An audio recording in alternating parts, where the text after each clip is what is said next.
नमस्कार साहित्य प्रेमियों। आज हम लेकर आए हैं मुंशी प्रेमचंद जी की लिखी कहानी बैंक का दीवाला। लखनऊ नेशनल बैंक के दफ्तर में लाला साईं दास आराम कुर्सी पर लेटे हुए शेयरों का भाव देख रहे थे और सोच रहे थे कि इस बार हिस्सेदारों को मुनाफा कहाँ से दिया जाएगा। चाय, कोयला या जूट के हिस्से खरीदने, चांदी, सोने या रुई का सट्टा करने का इरादा करते, लेकिन नुकसान के भय से कुछ तय न कर पाते थे। नाच के व्यापार में इस बार बड़ा घाटा रहा। हिस्सेदारों के ढांढस के लिए हानि लाभ का कल्पित ब्यौरा दिखाना पड़ा और नफा पूंजी से देना पड़ा। इससे फिर नाच के व्यापार में हाथ डालते जी कांपता था, पर रुपए को बेकार डाल रखना असंभव था। एक दिन में उसे कहीं न कहीं लगाने का उचित उपाय करना जरूरी था, क्योंकि डायरेक्टरों की तिमाही बैठक एक ही सप्ताह में होने वाली थी और यदि उस समय कोई निश्चय ही न हुआ तो आगे 3 महीने तक फिर कुछ न हो सकेगा। और छमाही मुनाफे के बंटवारे के समय फिर वही फर्जी कार्रवाई करनी पड़ेगी, जिसको बार बार सहन करना बैंक के लिए कठिन है। बहुत देर तक इस उलझन में पड़े रहने के बाद साईं दास ने घंटी बजाई। इस पर बगल के दूसरे कमरे से एक बंगाली बाबू ने सिर निकाल कर झांका। साईं दास, ताजा स्टील कंपनी को एक पत्र लिख दीजिए कि अपना नया बैलेंस शीट भेज दें। बाबू, उन लोगों को रुपया का गरज नहीं, चिट्ठी का जवाब नहीं देता। साईं दास, अच्छा, नागपुर की स्वदेशी मिल को लिखिए। बाबू, उसका कारोबार अच्छा नहीं, अभी उसके मजदूरों ने हड़ताल किया था, 2 महीना तक मिल बंद रहा। साईं दास, अजी, तो कहीं लिखो भी। तुम्हारी समझ में सारी दुनिया बेईमानों से भरी है। बाबू, बाबा, लिखने को तो हम सब जगह लिख दें, मगर खाली लिख देने से तो कुछ लाभ नहीं होता। लाला साईं दास अपनी कुल प्रतिष्ठा और मर्यादा के कारण बैंक के मैनेजिंग डायरेक्टर हो गए थे, पर व्यवहारिक बातों से अपरिचित थे। यही बंगाली बाबू इनके सलाहकार थे और बाबू साहब को किसी कारखाने या कंपनी पर भरोसा न था। इन्हीं के अविश्वास के कारण पिछले साल बैंक का रुपया संदूक से बाहर ना निकल सका था और अब वही रंग फिर दिखाई देता था। साईं दास को इस कठिनाई से बचने का कोई उपाय ना सूझता था, ना इतनी हिम्मत थी कि अपने भरोसे किसी व्यापार में हाथ डाले। बेचैनी की दशा में उठकर कमरे में टहलने लगे कि दरबान ने आकर खबर दी, बहरहाल की महारानी की सवारी आई है। लाला साईं दास चौंक पड़े। बरहल की महारानी को लखनऊ आए 3-4 दिन हुए थे और हर एक के मुंह में उन्हीं की चर्चा सुनाई देती थी। कोई उनके पहनावे पर मुग्ध था, कोई सुंदरता पर, कोई उनकी स्वच्छंद वृत्ति पर, यहाँ तक कि उनकी दासियां और सिपाही अभी भी लोगों की चर्चा के पात्र बने हुए थे। रॉयल होटल के द्वार पर दर्शकों की भीड़ लगी रहती है। कितने ही शौकीन बेफिक्रे लोग इतर फरोश बजाए या तंबाकूगर का वेश धरकर उनका दर्शन कर चुके थे। जिधर से महारानी की सवारी निकल जाती, दर्शकों के हट लग जाते थे। वाह वाह, क्या शान है! ऐसी इराकी जोड़ी लाट साहब के सिवा किसी राजा रईस के यहाँ तो शायद ही निकले, और सजावट भी क्या खूब है। भाई, ऐसे गोरे आदमी तो यहाँ भी दिखाई नहीं देते। यहाँ के रईस तो मृगांग, चंद्रोदय और ईश्वर जाने क्या क्या खाक बला खाते हैं, पर किसी के बदन पर तेज या प्रकाश का नाम नहीं। ये लोग ना जाने क्या भोजन करते और किस कुएं का पानी पीते हैं कि जिसे देखिए ताजा सेब बना हुआ है। यह सब जलवायु का प्रभाव है। बहरहाल उत्तर दिशा में नेपाल के समीप अंग्रेजी राज्य में एक रियासत थी। यद्यपि जनता उसे बहुत मालदार समझती थी, पर वास्तव में उस रियासत की आमदनी 2 लाख से अधिक न थी। हाँ, क्षेत्रफल बहुत विस्मृत था। बहुत भूमि ऊसर और उजाड़ थी। बसा हुआ भाग भी पहाड़ी और बंजर था। जमीन बहुत सस्ती उठती थी। लाला साईं दास ने तुरंत अलगनी से रेशमी सूट उतार कर पहन लिया और मेज पर आकर शान से बैठ गए, मानो राजा रानियों का यहाँ आना कोई साधारण बात है। दफ्तर के क्लर्क भी संभल गए। सारे बैंक में सन्नाटे की हलचल पैदा हो गई। दरबान ने पगड़ी संभाली, चौकीदार ने तलवार निकाली और अपने स्थान पर खड़ा हो गया। पंखा कूली की मीठी नींद भी टूटी और बंगाली बाबू महारानी के स्वागत के लिए दफ्तर से बाहर निकले। साईं दास ने बाहरी ठाठ तो बना लिया, किंतु चित्त आशा और भय से चंचल हो रहा था। एक रानी से व्यवहार करने का यह पहला ही अवसर था। घबराते थे कि बात करते बने या ना बने। रईसों का मिजाज आसमान पर होता है। मालूम नहीं मैं बात करने में कहीं चूक जाऊं। उन्हें इस समय अपने में एक कमी मालूम हो रही थी। वह राजसी नियमों से अनभिज्ञ थे। उनका सम्मान किसी प्रकार करना, उनसे बातें करने में किन बातों का ध्यान रखना चाहिए, उनकी मर्यादा रक्षा के लिए कितनी नम्रता उचित है, इस प्रकार के प्रश्न से वह बड़े असमंजस में पड़े हुए थे और जी चाहता था किसी तरह परीक्षा से शीघ्र ही छुटकारा हो जाए। व्यापारियों, मामूली जमींदारों या रईसों से वह रुखाई और सफाई का बर्ताव किया करते थे और पढ़े लिखे सज्जनों से शील और शिष्टता का। उन अवसरों पर उन्हें किसी विशेष विचार की आवश्यकता न होती थी, पर इस समय बड़ी परेशानी हो रही थी, जैसे कोई लंकावासी तिब्बत में आ गया हो, जहां से रस्म रिवाज और बातचीत का उसे ज्ञान न हो। एकाएक उनकी दृष्टि घड़ी पर पड़ी। तीसरे पहर के 4 बज चुके थे, परंतु घड़ी अभी दोपहर की नींद में मग्न थी। तारीख की सुई ने दौड़ में समय को भी मात कर दिया था। वह जल्दी से उठे कि घड़ी को ठीक कर दें। इतने में महारानी का कमरे में पदार्पण हुआ। साईं दास ने घड़ी को छोड़ा और महारानी के निकट जा बगल में खड़े हो गए। निश्चय न कर सके कि हाथ मिलाएं या झुककर सलाम करें। रानी जी ने स्वयं हाथ बढ़ाकर उन्हें इस उलझन से छुड़ाया। जब कुर्सियों पर बैठ गए तो रानी के प्राइवेट सेक्रेटरी ने व्यवहार की बातचीत शुरू की। बरहल की पुरानी गाथा सुनाने के बाद उसने उन उन्नतियों का वर्णन किया जो रानी साहब के प्रयत्न से हुई थी। इस समय नहरों की एक शाखा निकालने के लिए 10 लाख रुपयों की आवश्यकता थी, परंतु उन्होंने एक हिंदुस्तानी बैंक से ही व्यवहार करना अच्छा समझा।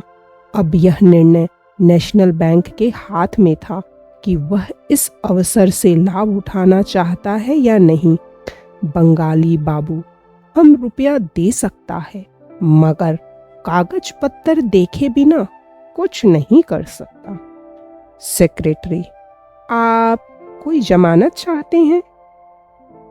साईं दास उदारता से बोले, महाशय, जमानत के लिए आपकी जबान ही काफी है। बंगाली बाबू, आपके पास रियासत का कोई हिसाब किताब है? लाला साईं दास को अपने हेड क्लर्क का दुनियादारी का बर्ताव अच्छा न लगता था। वह इस समय उदारता के नशे में चूर थे। महारानी की सूरत ही पक्की जमानत थी। उनके सामने कागज और हिसाब का वर्णन करना बनियापन जान पड़ता था, जिससे अविश्वास की गंध आती है। महिलाओं के सामने हम शील और संकोच के पुतले बन जाते हैं। साईं दास बंगाली बाबू की ओर क्रूर कठोर दृष्टि से देखकर बोले, कागजों की जांच कोई आवश्यक बात नहीं है, केवल हमको विश्वास होना चाहिए।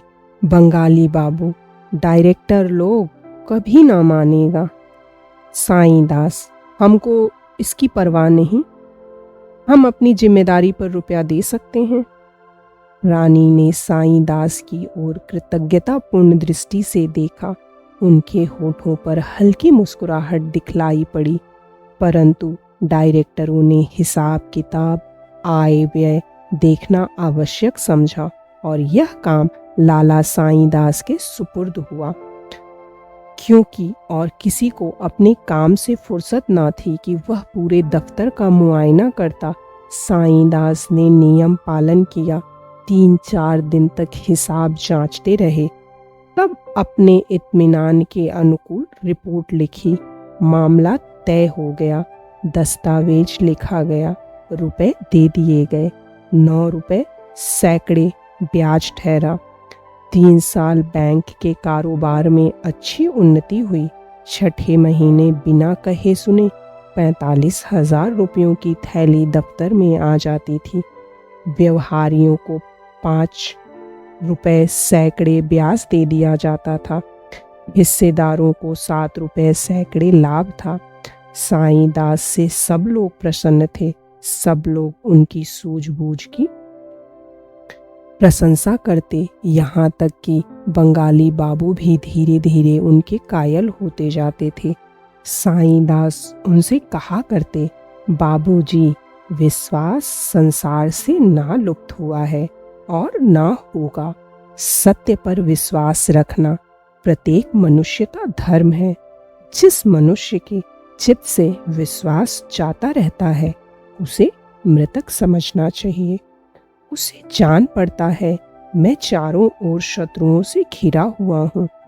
बड़े बड़े सिद्ध महात्मा भी उसे रंगे सियार जान पड़ते हैं।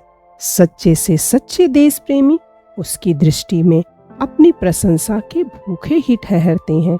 संसार उसे धोखे और छल से परिपूर्ण दिखाई देता है, यहाँ तक कि उसके मन से परमात्मा पर श्रद्धा और भक्ति लुप्त हो जाती है। एक प्रसिद्ध फिलासफर का कथन है कि प्रत्येक मनुष्य को जब तक कि उसके विरुद्ध कोई प्रत्यक्ष प्रमाण ना पाओ, भला मानस समझो।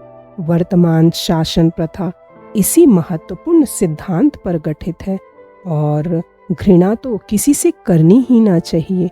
हमारी आत्माएं पवित्र हैं, उनसे घृणा करना परमात्मा से घृणा करने के समान है। मैं यह नहीं कहता हूँ कि संसार में कपट छल है ही नहीं, है और बहुत अधिकता से है, परंतु उसका निवारण अविश्वास से नहीं, मानव चरित्र के ज्ञान से होता है और यह ईश्वर दत्त गुण है। मैं यह दावा तो नहीं करता, परंतु मुझे विश्वास है कि मैं मनुष्य को देखकर उसके आंतरिक भावों तक पहुंचता हूँ। कोई कितना ही वेश बदले, रंग रूप संवारे, परंतु मेरी अंतर्दृष्टि को धोखा नहीं दे सकता। यह भी ध्यान रखना चाहिए कि विश्वास से विश्वास उत्पन्न होता है और अविश्वास से अविश्वास। यह प्रकृति का नियम है। जिस मनुष्य को आप शुरू से ही धूर्त, कपटी, दुर्जन समझ लेंगे, वह कभी आपसे निष्कपट व्यवहार ना करेगा। वह एकाएक आपको नीचा दिखाने का यत्न करेगा। इसके विपरीत आप एक चोर पर भी भरोसा करें तो वह आपका दास हो जाएगा। सारे संसार को लूटे परंतु आपको धोखा न देगा। वह कितना ही कुकर्मी, अधर्मी क्यों न हो, पर आप उसके गले में विश्वास की जंजीर डालकर उसे जिस ओर चाहे ले जा सकते हैं, यहाँ तक कि वह आपके हाथों पुण्यात्मा भी बन सकता है। बंगाली बाबू के पास इन दार्शनिक तर्कों का वह आपके हाथों पुण्यात्मा भी बन सकता है। बंगाली बाबू के पास इन दार्शनिक तर्कों का कोई उत्तर न था। चौथे वर्ष की पहली तारीख थी। लाला साईं दास बैंक के दफ्तर में बैठे डाकिये की राह देख रहे थे। आज बरहल से 45,000 रुपए आवेंगे। अब की इनका इरादा था कि कुछ सजावट के सामान और मोल ले लें। अब तक बैंक में टेलीफोन नहीं था, उसका भी तखमीना मांग लिया था। आशा की आभा चेहरे से झलक रही थी। बंगाली बाबू से हंसकर कहते थे, इस तारीख को मेरे हाथों में अदबदा के खुजली होने लगती है। आज भी हथेली खुजला रही है। कभी दफ्तरी से कहते, अरे मियाँ सराफत, जरा शगुन तो विचारो, सिर्फ सूद ही सूद आ रहा है। या दफ्तर वालों के लिए नजराना शुक्राना भी। आशा का प्रभाव कदाचित स्थान पर भी होता है। बैंक भी आज खुला हुआ दिखाई पड़ता था। डाकिया ठीक समय पर आया। साईं दास ने लापरवाही से उसकी ओर देखा। उसने अपनी थैली से कई रजिस्ट्री लिफाफे निकाले। साईं दास ने लिफाफे को उड़ती निगाहों से देखा। बरहल का कोई लिफाफा न था, न बीमा, न मुहर, न वह लिखावट। कुछ निराशा सी हुई। जी में आया डाकिये से पूछें, कोई रजिस्ट्री रह तो नहीं गई? और रुक गए।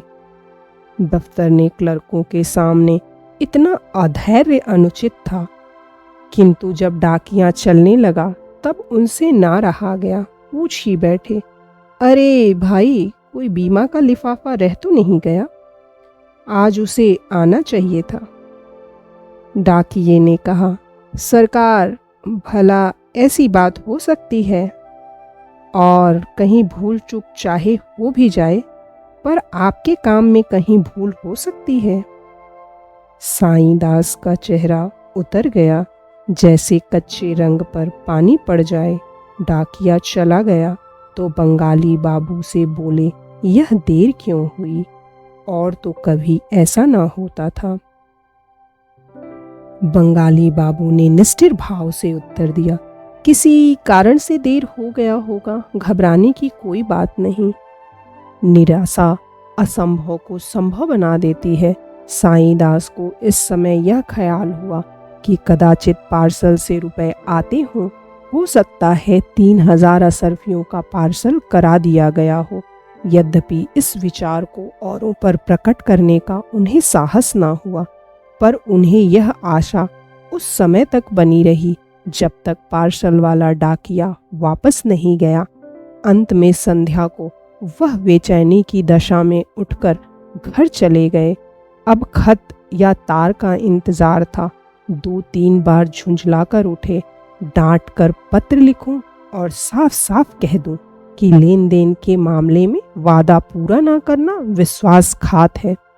एक दिन की देर भी बैंक के लिए घातक हो सकती है। इससे यह होगा कि फिर कभी ऐसी शिकायत करने का अवसर ना मिलेगा। परंतु फिर कुछ सोचकर ना लिखा। शाम हो गई थी। कई मित्र आ गए, गपशप होने लगी। इतने में पोस्टमैन ने शाम की डाक दी। यूं वह पहले अखबारों को खोला करते, पर आज चिट्ठियां खोली, किंतु बरहल का कोई खत न था। तब बेदम हो एक अंग्रेजी अखबार खोला।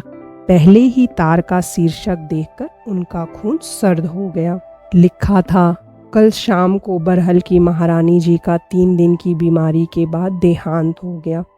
इसके आगे एक संक्षिप्त नोट में लिखा हुआ था, बरहल की महारानी की अकाल मृत्यु केवल इस रियासत के लिए ही नहीं, किंतु समस्त प्रांत के लिए शोकजनक घटना है।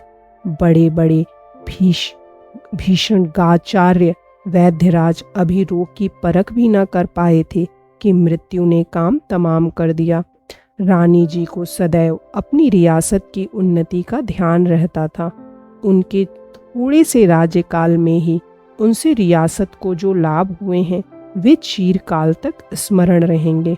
यद्यपि यह मानी हुई बात थी कि राज्य उनके बाद दूसरे के हाथ जाएगा, तथापि यह विचार कभी रानी साहिबा के कर्तव्य पालन में बाधक नहीं बना।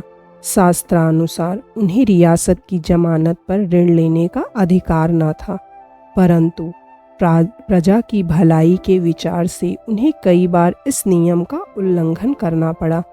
हमें विश्वास है कि यदि वह कुछ दिन और जीवित रहती तो रियासत को ऋण से मुक्त कर देती। उन्हें रात दिन इसका ध्यान रहता था, परंतु इस असामयिक मृत्यु ने अब यह फैसला दूसरों के अधीन कर दिया। देखना चाहिए इन ऋणों का क्या परिणाम होता है। हमें विश्वस्त रीति से यह मालूम हुआ है कि नए महाराज ने, जो आजकल लखनऊ में विराजमान हैं, अपने वकीलों की सम्मति के अनुसार मृतक महारानी के ऋण संबंधी हिसाबों को चुकाने से इनकार कर दिया है। हमें भय है कि इस निश्चय से महाजनी टोले में बड़ी हलचल पैदा होगी और लखनऊ के कितने ही धन संपत्ति के स्वामियों को यह शिक्षा मिल जाएगी कि ब्याज का लोभ कितना अनिष्ट कार्य होता है। लाला साईं दास ने अखबार मेज पर रख दिया और आकाश की ओर देखा, जो निराशा का अंतिम आश्रय है। अन्य मित्रों ने भी यह समाचार पढ़ा। इन प्रश्न पर वाद विवाद होने लगा। साईं दास पर चारों ओर से बौछार पड़ने लगी। सारा दोष उन्हीं के सिर पर मढ़ा गया और उनकी चिरकाल की कार्यकुशलता और परिणामदर्शिता मिट्टी में मिल गई। बैंक इतना बड़ा घाटा सहने में असमर्थ था। अब यह विचार उपस्थित हुआ कि कैसे उसके प्राणों की रक्षा की जाए। शहर में यह खबर फैलते ही लोग अपने रुपए वापस लेने के लिए आतुर हो गए। सुबह से शाम तक लेनदारों का तांता लगा रहता था। जिन लोगों का धन चालू हिसाब में जमा था उन्होंने तुरंत निकाल लिया। कोई उज्र ना सुना। यह उसी पत्र के लेख का फल था कि नेशनल बैंक की साख उठ गई। धीरज से काम लेते तो बैंक संभल जाता, परंतु आंधी और तूफान में कौन नौका स्थिर रह सकती है। अंत में खजांची ने टाट उलट दिया। बैंक की नसों से इतनी रक्त धाराएं निकली कि वह प्राण रहित हो गया। 3 दिन बीत चुके थे। बैंक घर के सामने सहस्त्र आदमी एकत्रित थे। बैंक के द्वार पर सहस्त्र सिपाहियों का पहरा था। नाना प्रकार की अफवाहें उड़ रही थीं। कभी खबर उड़ती, लाला साईं दास ने विषपान कर लिया। कोई उनके पकड़े जाने की सूचना लाता था। कोई कहता था डायरेक्टर हवालात के भीतर हो गए। एकाएक सड़क पर से एक मोटर निकली और बैंक के सामने आकर रुक गई। किसी ने कहा, बरहल के महाराजा की मोटर है। इतना सुनते ही सैकड़ों मनुष्य मोटर की ओर घबराए हुए दौड़े और उन लोगों ने मोटर को घेर लिया। कुंवर जगदीश सिंह महारानी की मृत्यु के बाद वकीलों से सलाह लेने लखनऊ आए थे। बहुत कुछ सामान भी खरीदना था। वे इच्छाएं जो चिरकाल से ऐसे सुअवसर की प्रतीक्षा में बंधी थी, पानी की भांति राह पाकर उबली पड़ती थीं। यह मोटर आज ही ली गई थी। नगर में एक कोठी लेने की बातचीत हो रही थी। बहुमूल्य विलास वस्तुओं से लदी एक गाड़ी बरहल के लिए चल चुकी थी। यहाँ भीड़ देखी तो सोचा कोई नवीन नाटक होने वाला है। मोटर रोक दी। इतने में सैकड़ों की भीड़ लग गई। कुंवर साहब ने पूछा, यहाँ आप लोग क्यों जमा हैं? कोई तमाशा होने वाला है क्या? एक महाशय, जो देखने में कोई बिगड़े रईस मालूम होते थे, बोले, जी हाँ, बड़ा मजेदार तमाशा है। कुंवर, किसका तमाशा है? वाह, तकदीर का। कुंवर महाशय को यह उत्तर पाकर आश्चर्य तो हुआ, परंतु सुनते आए थे कि लखनऊ वाले बात बात में बात निकाला करते हैं, अतः उसी ढंग से उत्तर देना आवश्यक हुआ। बोले, तकदीर का खेल देखने के लिए यहाँ आना तो आवश्यक नहीं। लखनवी महाशय ने कहा, आपका कहना सच है, लेकिन दूसरी जगह यह मजा कहाँ। यहाँ सुबह से शाम तक के बीच भाग्य की कितनों को धनी से निर्धन और निर्धन से भिखारी बना दिया। सवेरे जो लोग महल में बैठे थे उन्हें इस समय वृक्ष की छाया भी नसीब नहीं। जिनके द्वार पर सदा व्रत खुले थे उन्हें इस समय रोटियों के लाले पड़े हैं। अभी एक सप्ताह पहले जो लोग कालगति, भाग्य के खेल और समय के फेर को कवियों की उपमा समझते थे, इसी समय उनकी आह और करुण क्रंदन वियोगियों को भी लज्जित करता है। ऐसे तमाशे कहाँ देखने में आवेंगे। कुंवर, जनाब, आपने तो पहेली को और गाढ़ा कर दिया। देहाती हूँ, मुझसे साधारण तौर से बात कीजिए। इस पर एक सज्जन ने कहा, साहब, यह नेशनल बैंक है, इसका दिवाला निकल गया है। आदाब अर्ज, मुझे पहचाना? कुंवर साहब ने उसकी ओर देखा तो मोटर से कूद पड़े और उनसे हाथ मिलाते हुए बोले, अरे मिस्टर नसीम, तुम यहाँ कहाँ? भाई, तुमसे मिलकर बड़ा आनंद हुआ। मिस्टर नसीम कुंवर साहब के साथ देहरादून कॉलेज में पढ़ते थे। दोनों साथ साथ देहरादूनी पहाड़ियों पर सैर करते थे, परंतु जब से कुंवर महाशय ने घर के झंझटों से विवश होकर कॉलेज छोड़ा, तब से दोनों मित्रों में भेंट न हुई थी। नसीम भी उनके आने के कुछ समय पीछे अपने घर लखनऊ चले आए थे। नसीम ने उत्तर दिया, शुक्र है आपने पहचाना तो। कहिए, अब तो 12:15 हैं, कुछ दोस्तों की भी सूध है। कुंवर, सच कहता हूँ, तुम्हारी याद हमेशा आया करती थी। कहो, आराम से तो हो। मैं रॉयल होटल में टिका हुआ हूँ। आज आओ तो इत्मीनान से बातचीत हो।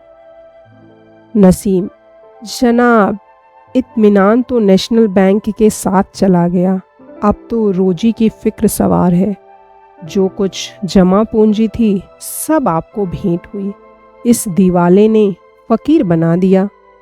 अब आपके दरवाजे पर आकर धरना दूंगा। मेरे पास तो इन कपड़ों के सिवा और कुछ नहीं रहा।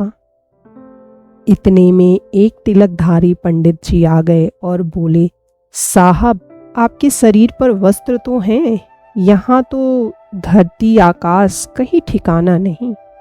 राघो जी, पाठशाला का अध्यापक हूँ। पाठशाला सब धन इसी बैंक में जमा था। 50 विद्यार्थी इसी के आश्रय संस्कृत पढ़ते और भोजन पाते थे। कल से पाठशाला बंद हो जाएगी। दूर दूर के विद्यार्थी हैं, वह अपने घर किस तरह पहुंचेंगे, ईश्वर ही जाने। एक महाशय, जिनके सिर पर पंजाबी ढंग की पगड़ी थी, गाढ़े का कोट और चमरौधा जूता पहने हुए थे, आगे बढ़ आए और नेतृत्व के भाव से बोले, महाशय, इस बैंक के फेल्योर ने कितने ही इंस्टीट्यूशनों को समाप्त कर दिया। लाला दीनानाथ का अनाथालय जब एक दिन भी नहीं चल सकता, उसके 1 लाख रुपए डूब गए। अभी 15 दिन हुए मैं डेपुटेशन से लौटा तो 15,000 रुपये अनाथालय कोष में जमा किए थे, मगर अब कहीं कौड़ी का ठिकाना नहीं। एक बूढ़े ने कहा, साहब, मेरी तो जिंदगी भर की कमाई मिट्टी में मिल गई, अब कफन का भी भरोसा नहीं। धीरे धीरे और लोग भी एकत्र हो गए और साधारण बातचीत होने लगी। प्रत्येक मनुष्य अपने पास वाले को अपनी दुख कथा सुनाने लगा। कुंवर साहब आधे घंटे तक नसीम के साथ खड़े ये विपत कथाएं सुनते रहे। ज्यों ही मोटर पर बैठे और होटल की ओर चलने की आज्ञा दी, त्यों ही उनकी दृष्टि एक मनुष्य पर पड़ी। जो पृथ्वी पर सिर झुकाए बैठा था। यह एक अहिर था जो लड़कपन में कुंवर साहब के साथ खेला था। उस समय उनमें ऊंच नीच का विचार न था। कबड्डी खेले, साथ पेड़ों पर चढ़े और चिड़ियों से बच्चे चुराए थे।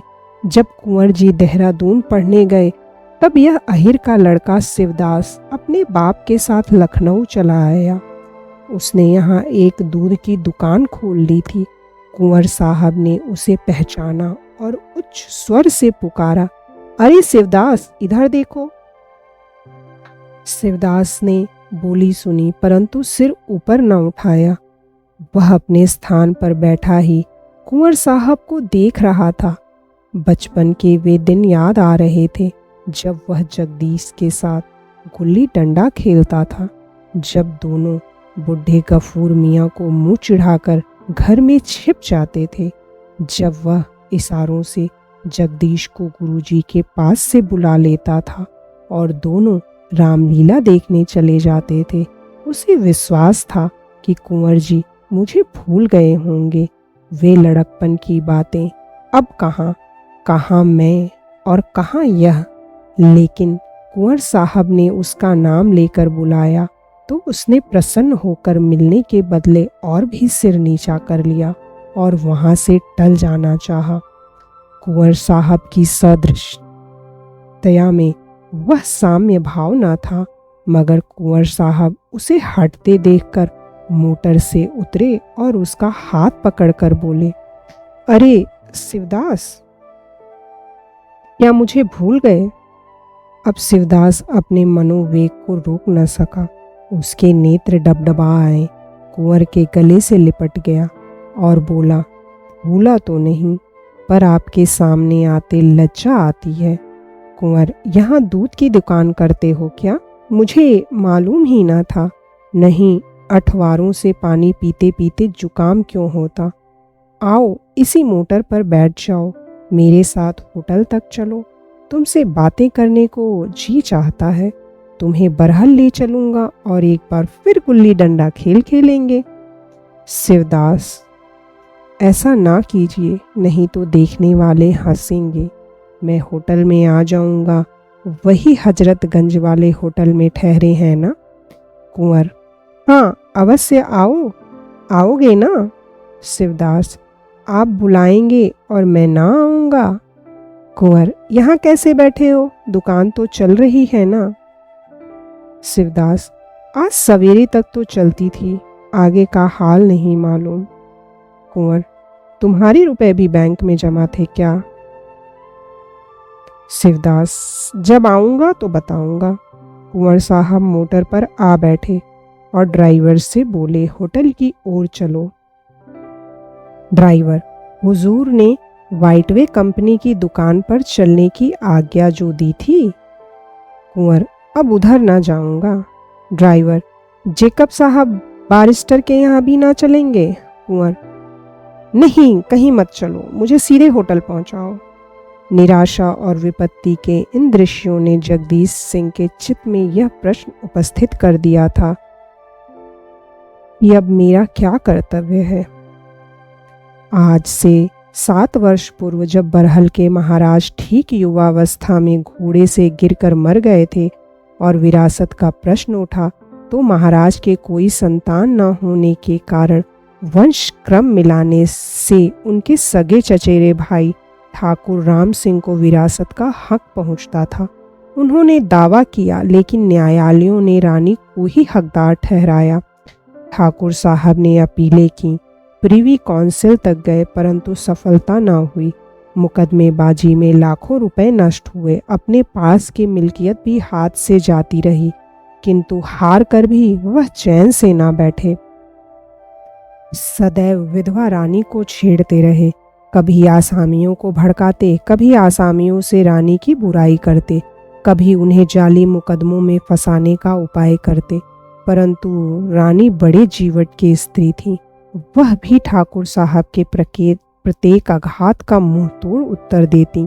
हाँ, इस खींचतान में उन्हें बड़ी बड़ी रकमें अवश्य खर्च करनी पड़ती थी। आसामियों से रुपए न वसूल होते इसलिए उन्हें बार बार ऋण लेना पड़ता था, परंतु कानून के अनुसार उन्हें ऋण लेने का अधिकार न था। इसलिए उन्होंने या तो इस व्यवस्था को छिपाना पड़ता था या सूद की गहरी दर स्वीकार करनी पड़ती थी।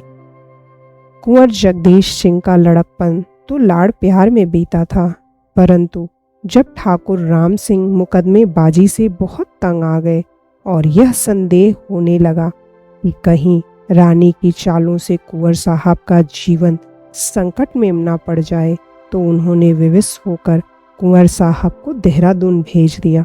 कुंवर साहब वहाँ 2 वर्ष तक तो आनंद से रहे, किंतु ज्यों ही कॉलेज की प्रथम श्रेणी में पहुँचे कि पिता परलोकवासी हो गए। कुंवर साहब को पढ़ाई छोड़नी पड़ी, बरहल चले आए। सिर पर कुटुंब पालन और रानी से पुरानी शत्रुता को निभाने का बोझ आ पड़ा। उस समय से महारानी के मृत्यु काल तक उनकी दशा बहुत गिरी रही। ऋण या स्त्रियों के गहनों के सिवा और कोई आधार न था। उस पर कुल मर्यादा की रक्षा की चिंता भी थी। ये 3 वर्ष तक उनके लिए कठिन परीक्षा के समय थे। आए दिन साहूकारों से काम पड़ता था। उनके निर्दय बाड़ों से कलेजा छिद गया था। हाकिमों के कठोर व्यवहार और अत्याचार भी सहने पड़ते, परंतु सबसे हृदय विदारक अपने आत्मीय जनों का बर्ताव था, जो सामने बात न करके बगली चोटें करते थे। मित्रता और ऐक्य की आड़ में कपट हाथ चलाते थे। इन कठोर यातनाओं ने कुंवर साहब को अधिकार, स्वेच्छाचार और धन संपत्ति का जानी दुश्मन बना दिया था। वह बड़े भावुक पुरुष थे। संबंधियों की अकृपा और देश बंधुओं की दुर्नीति उनके हृदय पर काला चिन्ह बनाती जाती थी। साहित्य प्रेम ने उन्हें मानव प्रकृति का तत्वान्वेषी बना दिया था।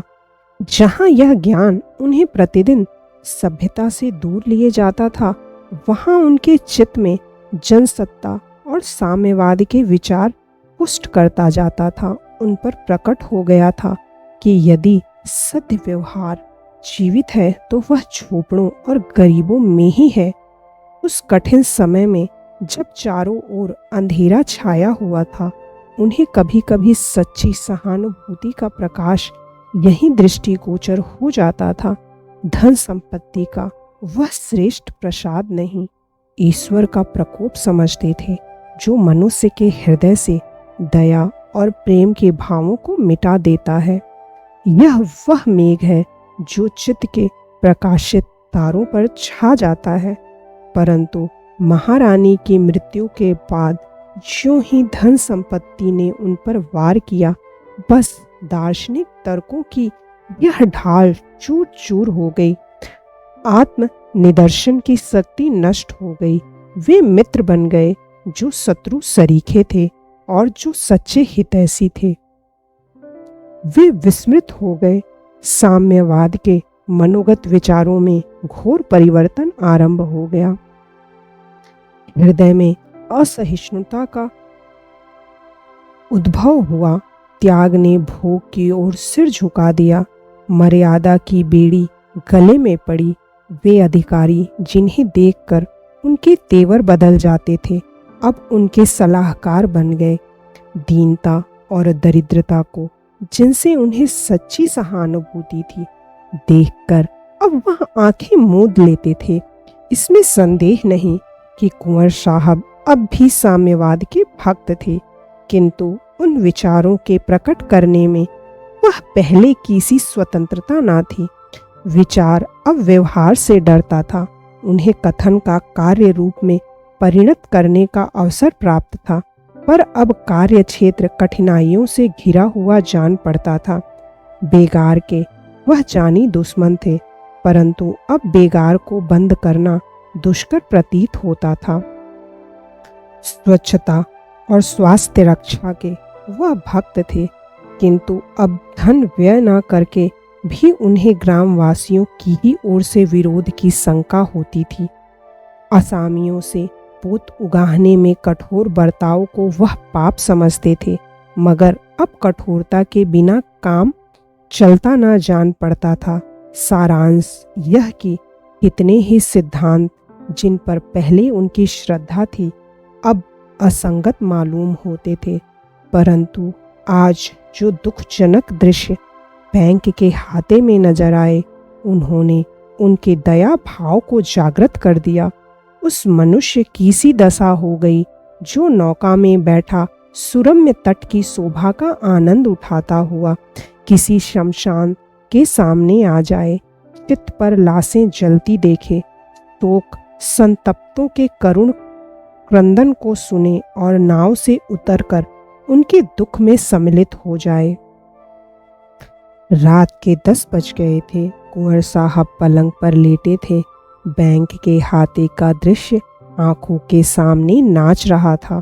वही विलाप ध्वनि कानों में आ रही थी, चित्त में प्रसन्न हो रहा था। क्या इस विडंबना का कारण मैं ही हूँ?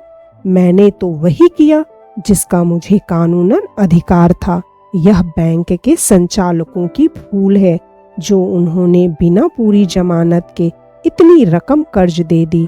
लेनदारों को उन्हीं की गर्दन नापनी चाहिए। मैं कोई खुदाई फौजदार नहीं हूँ कि दूसरों की नादानी का फल भोगूं। फिर विचार पलटा। मैं नाहक इस होटल में ठहरा, 40 रुपए प्रतिदिन देने पड़ेंगे, कोई 400 रुपए के मत्थे जाएगी। इतना सामान भी व्यर्थ लिया। क्या आवश्यकता थी? मखमली गद्दे की कुर्सियां या शीशे की सजावट से मेरा गौरव नहीं बढ़ सकता। कोई साधारण मकान 5 रुपए पर ले लेता तो क्या काम न चलता? मैं और साथ के सब आदमी आराम से रहते। यही ना होता कि लोग निंदा करते। इसकी क्या चिंता? जिन लोगों के मत्थे यह ठाठ कर रहा हूँ, वे गरीब तो रोटियों को तरसते हैं।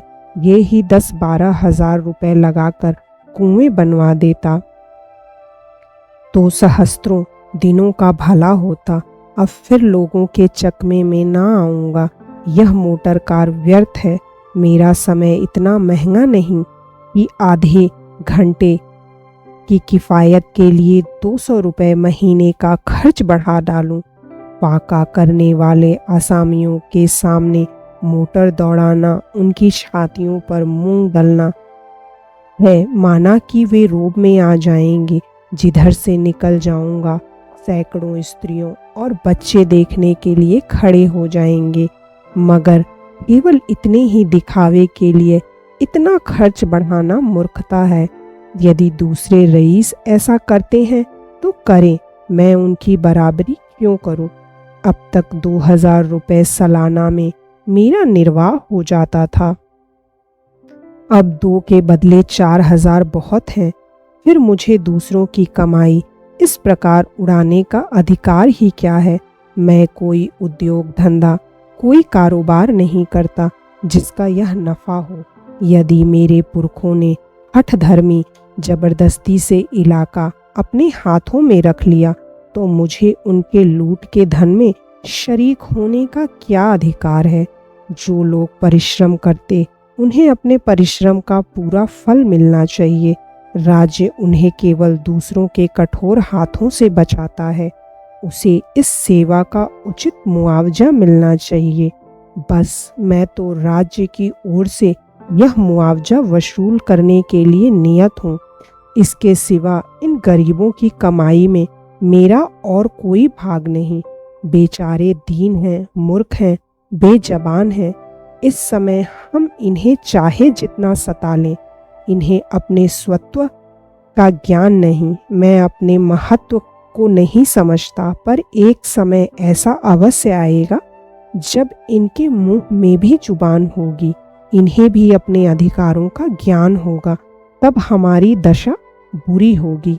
ये भोग विलास मुझे अपने आदमियों से दूर किए देते हैं।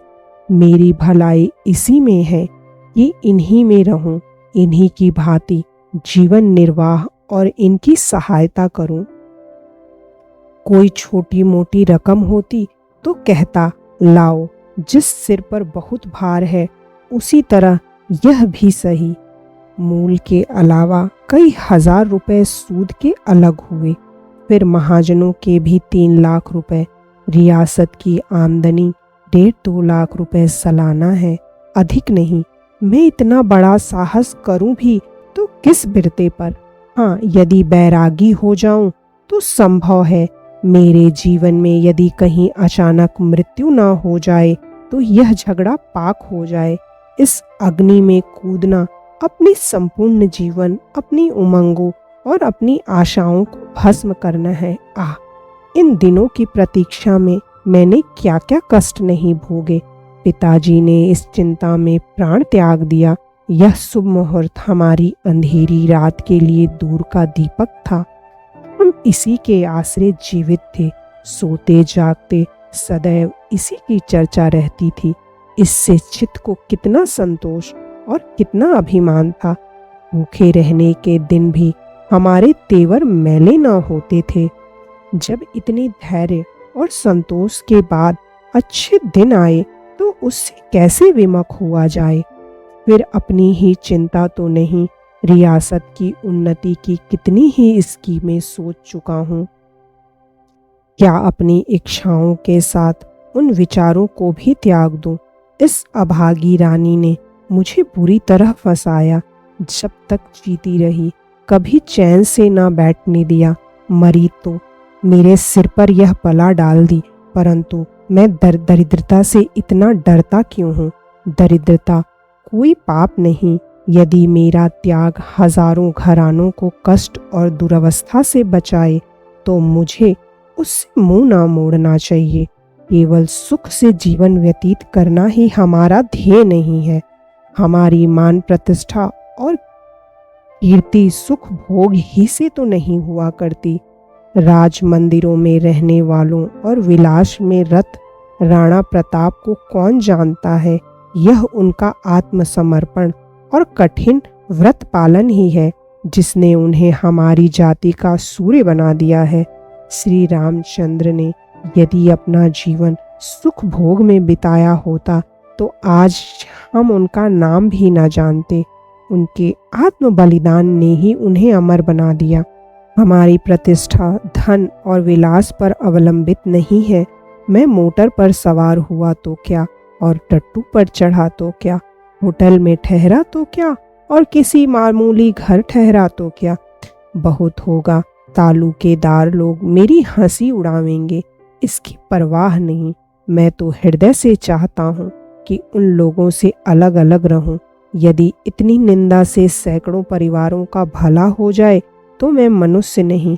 यदि प्रसन्नता से उसे सहन न करूं, यदि अपने घोड़े और फीटन, सैर और शिकार, नौकर चाकर और स्वार्थ साधक हित मित्रों से रहित होकर मैं अमीर गरीब कुटुंबों का, विधवाओं का, अनाथों का भला कर सकूं तो मुझे इसमें कदापि विलंब न करना चाहिए।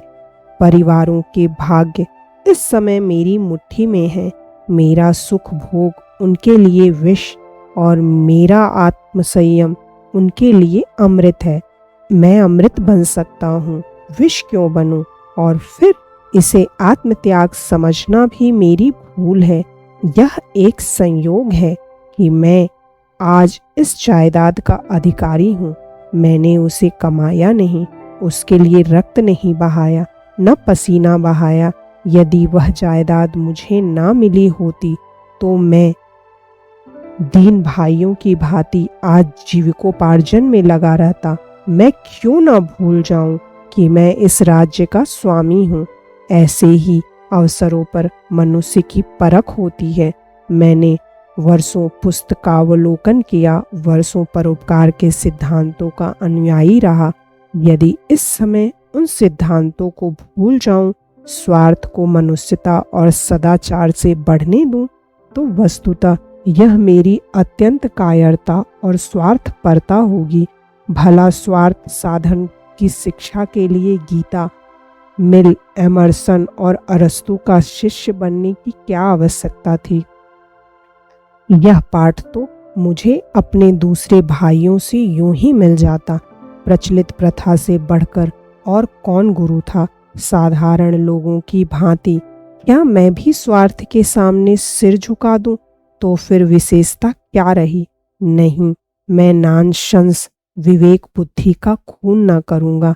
जहाँ पुण्य कर सकता हूँ पाप न करूँगा। परमात्मन, तुम मेरी सहायता करो। तुमने मुझे राजपूत घर में जन्म दिया है। मेरे कर्म से इस महान जाति को लज्जित ना करो। नहीं, कदापि नहीं। यह गर्दन स्वार्थ के सम्मुख न झुकेगी। मैं राम, भीष्म और प्रताप का वंशज हूँ। शरीर सेवक न बनूंगा। कुंवर जगदीश सिंह को इस समय ऐसा ज्ञात हुआ मानो वह किसी ऊंची मीनार पर चढ़ गए हैं।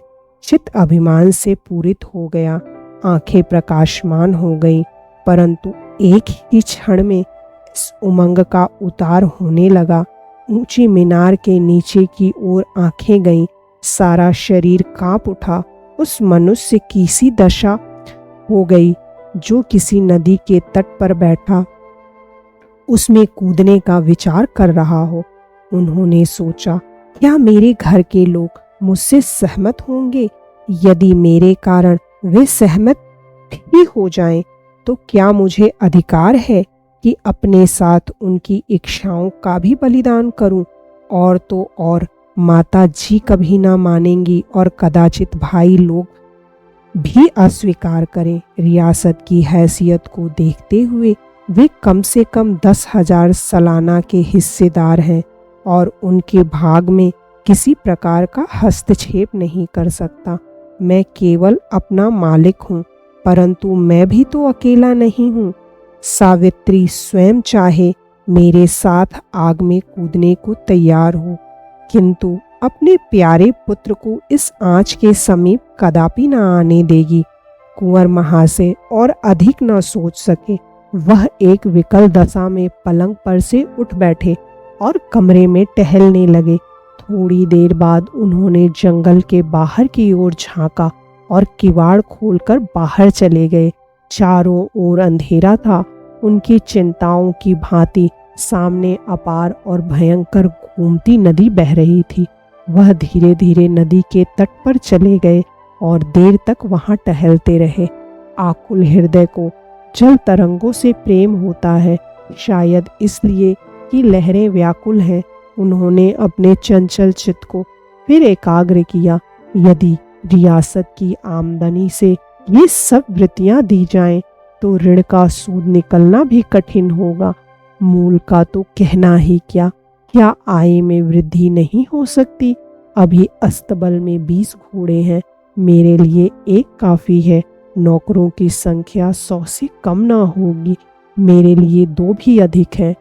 यह अनुचित है कि अपने ही भाइयों से नीच सेवाएं कराई जाएं। उन मनुष्यों को मैं अपने सिर की जमीन दे दूंगा, सुख से खेती करेंगे, मुझे आशीर्वाद देंगे। बगीचों के फल अब तक डालियों की भेंट हो जाते थे, अब उन्हें बेचूंगा।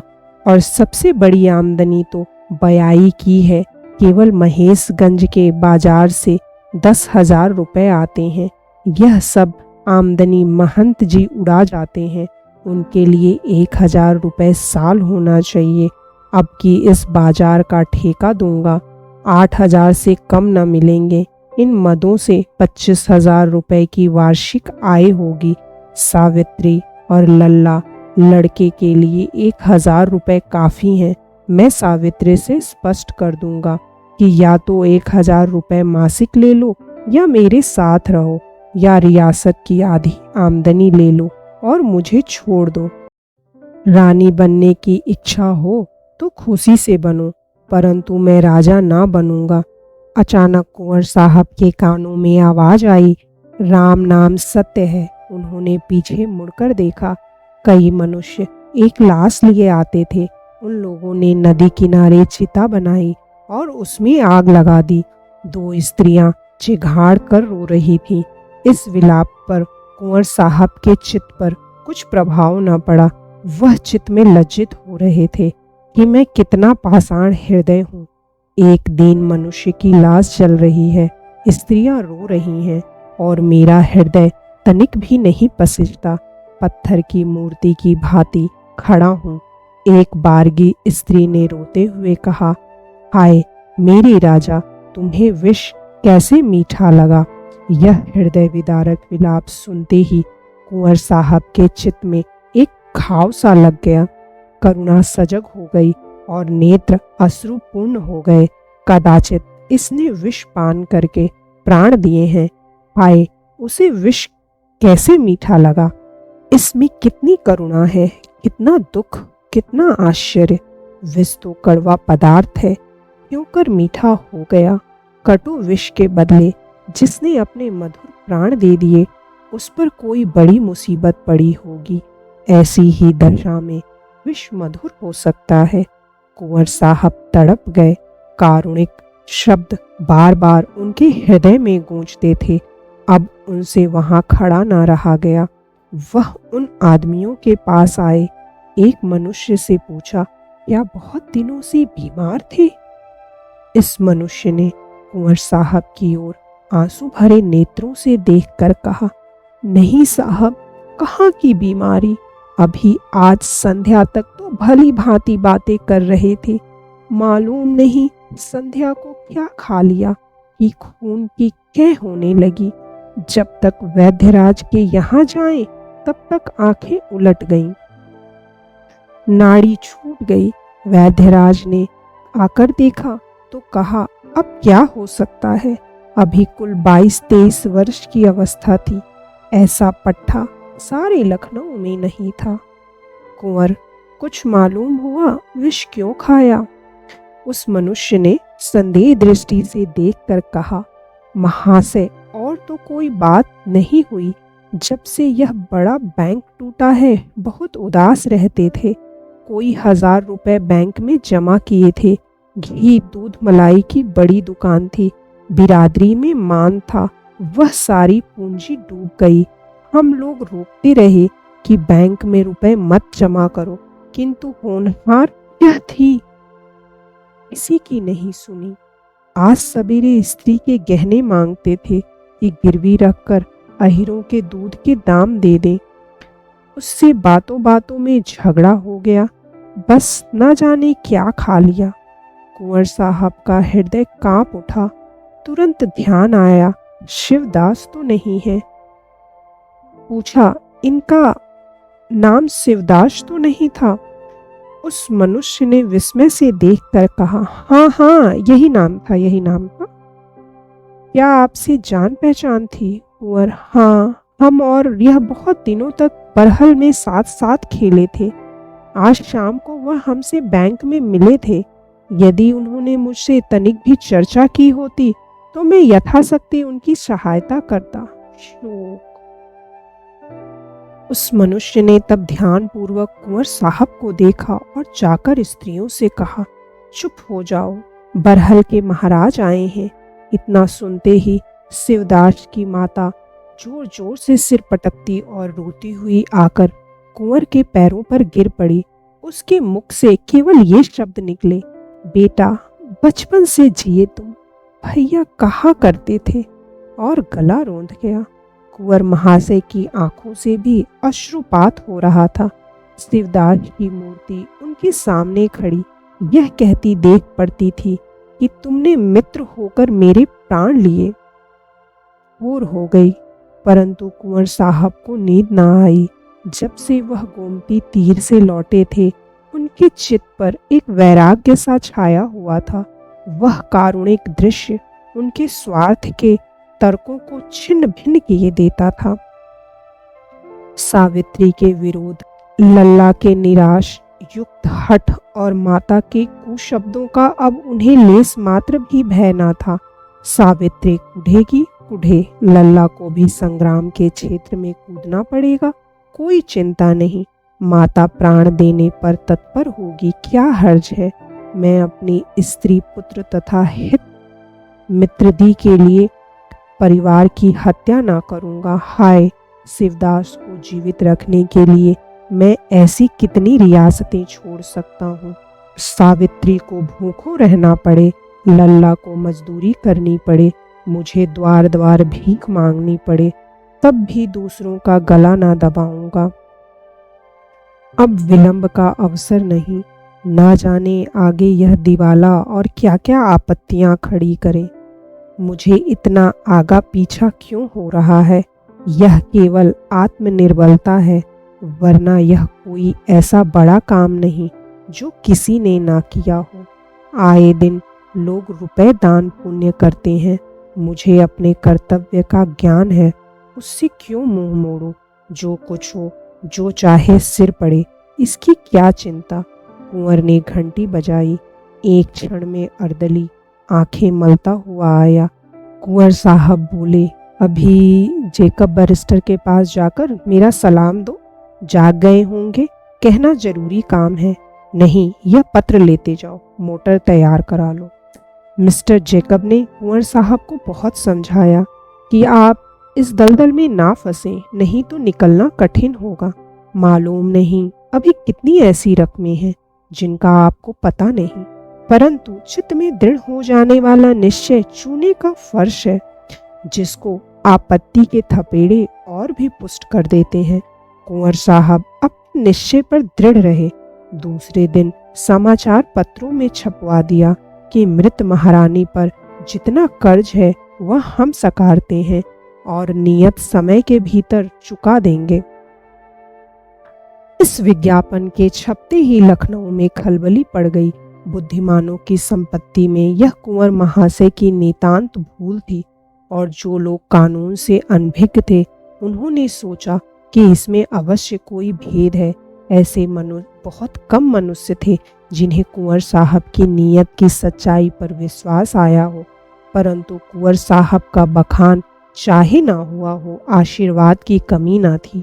बैंक के हजारों गरीब लेनदार सच्चे हृदय से उन्हें आशीर्वाद दे रहे थे। एक सप्ताह तक कुंवर साहब को सिर उठाने का अवकाश न मिला। मिस्टर जेकब का विचार सत्य सिद्ध हुआ। देना प्रतिदिन बढ़ता जाता था। कितने ही प्रोनोट ऐसे मिले जिनका उन्हें कुछ पता न था। जौहरियों और अन्य बड़े बड़े दुकानदारों का लेना भी कम न था। अंदाजन 13-14 लाख का था। मिजान 20 लाख तक पहुंच गया। कुंवर साहब घबराए। शंका हुई ऐसा ना हो कि उन्हें भाइयों का गुजारा भी बंद करना पड़े, जिसका उन्हें कोई अधिकार नहीं था। यहाँ तक कि 7वें दिन उन्होंने कई साहूकारों को बुला भरा कहकर सामने से दूर किया। जहाँ ब्याज की दर अधिक थी उसे कम कराया। जिन रकमों की मियादें बीत चुकी थी उनसे इनकार कर दिया। उन्हें साहूकारों की कठोरता पर क्रोध आता था। उनके विचार से महाजनों को डूबते धन का एक भाग पाकर ही संतोष कर लेना चाहिए था। इतनी खींचतान करने पर भी कुल 19 लाख से कम न हुआ। कुंवर साहब इन कामों से अवकाश पाकर एक दिन नेशनल बैंक की ओर जा निकले। बैंक खुला हुआ था। मृतक शरीर में प्राण आ गए थे। लेनदारों की भीड़ लगी हुई थी। लोग प्रसन्नचित्त लौटे जा रहे थे। कुंवर साहब को देखते ही सैकड़ों मनुष्य बड़े प्रेम से उनकी ओर दौड़े। किसी ने रोकर, किसी ने पैरों पर गिरकर और किसी ने सभ्यतापूर्वक अपनी कृतज्ञता प्रकट की। वह बैंक के कार्यकर्ताओं से भी मिले। लोगों ने कहा, इस विज्ञापन ने बैंक को जीवित कर दिया। बंगाली बाबू ने लाला साईं दास की आलोचना की। वह समझता था संसार में सब मनुष्य भला मानस है। हमको उपदेश करता था, अब उसकी आंख खुल गई है। अकेला घर में बैठा रहता था, किसी को मुंह नहीं दिखाता। बंगाली बाबू ने लाला साईं दास की आलोचना की। वह समझता था संसार में सब मनुष्य भला मानस है, हमको उपदेश करता था, अब उसकी आंख खुल गई है। अकेला घर में बैठा रहता है, किसी को मुंह नहीं दिखाता।